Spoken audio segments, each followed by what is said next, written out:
Hey, what is going on? In this video, we are gonna make a new toiletry bag. I've been making this type of toiletry bag for years, and I think it's time to draft up a pattern and share it with you guys. This project is perfect for someone that is a beginner sewer or just looking for a quick project. If you've not done so already, please consider subscribing to my tiny little channel. If you like the video, please hit the like button. Every little thing you do helps me out, and I really appreciate it. I've gone ahead and I printed out my sewing pattern on A4 size paper. This will also come in US letter size as well as A0. What I'm doing now is I'm just aligning all my pages. The printer shop didn't exactly print this pattern out center of the paper, so what I'm doing, instead of using the line up the next page here markers, I'm actually going to use my ruler to make sure that I've got a 1-inch grid square throughout the entire pattern. Luckily, this sewing pattern only has 6 pages that need to be connected together, but some of my patterns have like 16 pages that need to be connected together, which can be a hassle. What I find really helps is if you connect the horizontal rows first, then once you've got all your horizontal rows, then you connect each layer. What we're looking for here is a consistent 1-inch grid throughout the entire sewing pattern. So whatever you have to do to manipulate the pages to get your consistent 1-inch grid. Some people have issues printing these patterns to scale, and a couple of tips I can offer is to print in actual size, scale 100%. If you're using the A4 pattern, ensure you print it on the A4 paper. Same with the letter size or the A0. Sewing patterns are drafted 1-to-1 with real life, so you can't stretch them, you can't manipulate them. They need to be printed at the right scale, and it's always a good idea to double check your measurements on the sewing pattern itself after you print with a ruler, because if you cut all your fabric at the wrong size, you're not going to be happy. Speaking of fabric, we're going to be using 600D Cordura nylon for this project.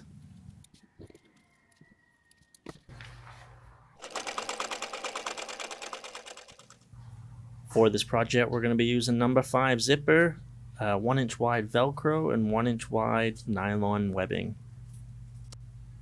I've gone ahead and I've marked all the locations for these pieces on the sewing pattern itself. So you're going to use the sewing pattern as a reference, and then you're going to mark it on the fabric to line up all your pieces.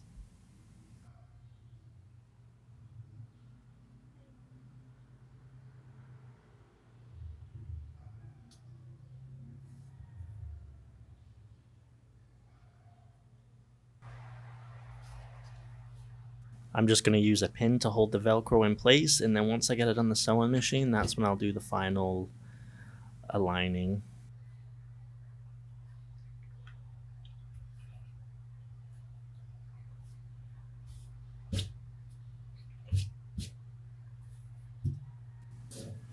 So the next thing we're going to do, we're going to attach the nylon webbing. This is going to be the carry handle for the toiletry bag. So as you can see, I've actually cut the piece longer than the fabric. And once this is sewed on both sides, that's actually going to put a bow into the nylon webbing, and that'll give us space to actually slip our hand in to actually use this as a handle. So as you can see on the sewing pattern, I've marked this too. So I'll mark on the fabric and then just clip it in place. And then we'll end up sewing this on the machine in a couple of minutes here.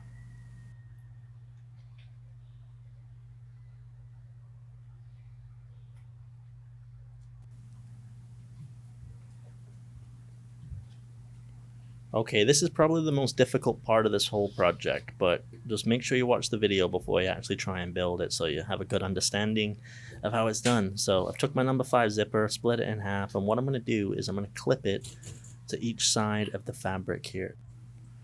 If you're not too familiar with sewing terminology, each piece of fabric has a right side and a wrong side. The right side refers to the good side, the side you're going to see, and the wrong side is usually the back side. So if we talk about zippers, the side of the zipper you're going to see, the right side is going to be facing down on this project, and the wrong side facing up. And for the fabric, of course, the right side's facing up. So if you want to put it in simple terms, the zipper and the fabric are going to be face to face here. So you'll do the same for the other side as well. So before I clipped the zipper to the fabric here, what I did is I went down it with a lighter and I just melted all the edges to ensure that it doesn't fray over time. This is only going to work with a synthetic material like nylon. I wouldn't try this with fabric because you're probably going to start a fire.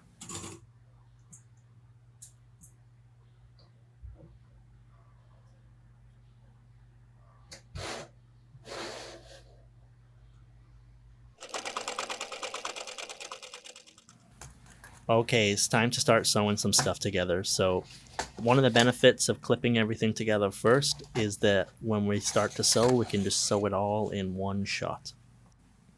I'm going to start with a carry handle, just a 1/2 inch seam allowance. This stitch here is literally just to hold it in place. Eventually I'm going to have to go over this again when I sew the actual bag together, but this is going to keep it in place for that process. So we're going to put the stitch in both sides, and as you can see, because this piece is longer than the fabric, it's going to have a nice bow in it, and that's going to be where you can stick your hand. For the Velcro, we're just going to stitch around the perimeter of the Velcro, probably about 1/8 of an inch off from the side, and then to finish it off, we'll just put an X in it. I usually like to put X's in Velcros because when you're pulling the thing off it, you don't want your fabric to separate, and it just makes it more rugged and more heavy duty.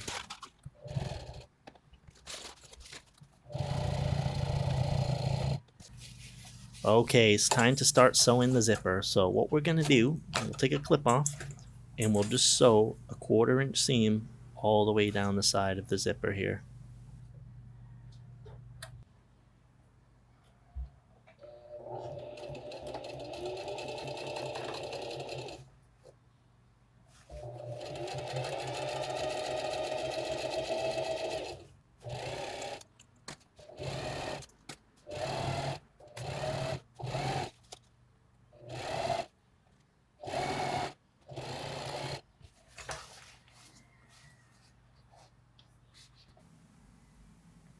Yeah, we're gonna wanna do this for both sides of the zipper. Once we've finished doing the 1/4 inch seam, both sides of this bag are gonna be folded over, and there's gonna be a nice top stitch over top of that just to secure everything in place. Because this is a thick synthetic material, once I have it folded over, I like to put a nice crease in it just to make sure that it actually holds its position while I'm sewing. And overall, you'll just get a better result from doing that. So I'll go over it with my thumbs a couple of times, make sure it's nicely creased, and then when I get it on the sewing machine, I'm just gonna sew just off from the side about 1/8 of an inch, and it should look nice. I've chosen to use light gray thread for this one, so it's kind of contrasting a little bit, and because I didn't have thread that actually matched this fabric completely, so this is what you get. But I'll just put a stitch all the way down the side. I've got a nice skinny foot here, so that really helps me line up this stitch. If you're not confident stitching in a straight line, if you're new to sewing, then I recommend that you set your stitch length to as high as you can put it. For example, here I'm using about a 4mm stitch length.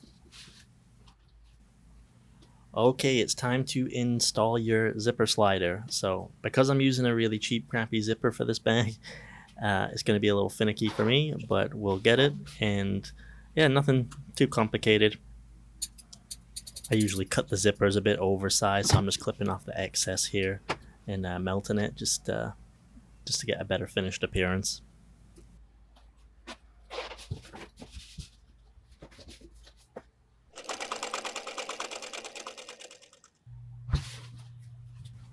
Okay, it's time to start actually getting some shape in this bag. So what I'm going to do is I'm going to clip both ends of the bag and stitch a 1/2 inch seam allowance.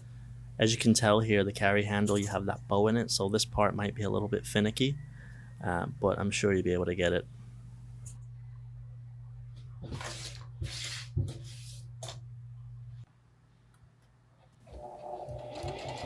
So I'm back on the sewing machine. I'm just going to stitch a 1/2 inch seam on each side of this bag.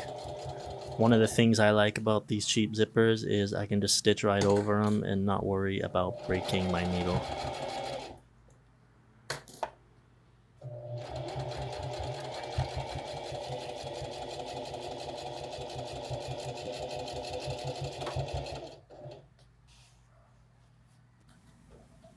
And as I said previously, just do the same on the other side of the bag.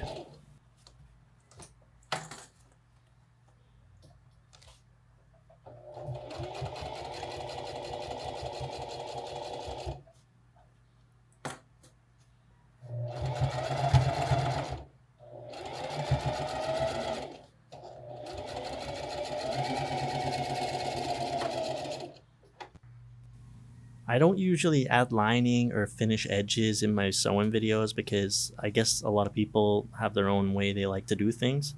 So if I do it, I'll usually do it off camera, but this is just a quick example of how I would finish an edge. So here I just have some 1-inch binding tape. It's made of nylon, really thin. I'm just gonna fold it in half, clip it to the edge, and then I'll just stitch it in place.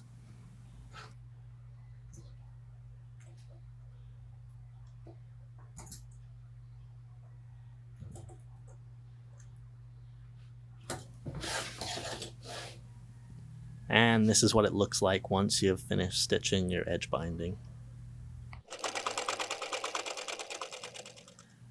Okay, this is the final step. This is where the bag really starts to take shape. So once you've got both edges stitched together, you're going to notice 4 spaces all around the bag. You want to match up each opposing end of the spaces and clip them together. This will make the bag 3D. It's much easier to watch it on the video than try and have me explain it, but it's very simple, and you want to do this for all 4 sides. Once you got all 4 sides clipped, it'll go back on the sewing machine and it will get a 1/2-inch seam in each of the 4 sides. I take a lot of flack for it, but when I'm creating these sewing patterns and new projects, I don't really like to create written instructions. And there's a couple of reasons for that. First of all, it takes an extremely long amount of time to create written instructions, and I try and keep these patterns as cheap as possible. And if I'm spending double the time creating the pattern, obviously the price is going to have to reflect that, and it's not something I really want to do. So I like to make these videos because if you're a beginner sewer, it's much easier to see what's actually happening than just to look at a couple of pictures and some text. So that's what we do. Okay, so I'm back on the sewing machine. I'm going to sew 1/2-inch in all 4 sides, and that will pretty much complete the bag. I am going to put edge binding on each of these 4 sides. You don't have to, but as I said, for this bag, I'm going to finish it nice. And the last step is just to turn it inside out and hope and pray that you did it right. I can't tell you how many times I've got to this point and said to myself, where's the zipper? How do I open the zipper? And it turns out I just forgot to install the zipper slider. This happens so much for me. So if you made it this far in the video, I'd really appreciate it if you consider subscribing, hitting the like button, leaving a comment. All those little things help my channel grow and reach more people that are interested in this type of stuff. There's only a small group of us, so it's pretty cool to share our hobby with other people.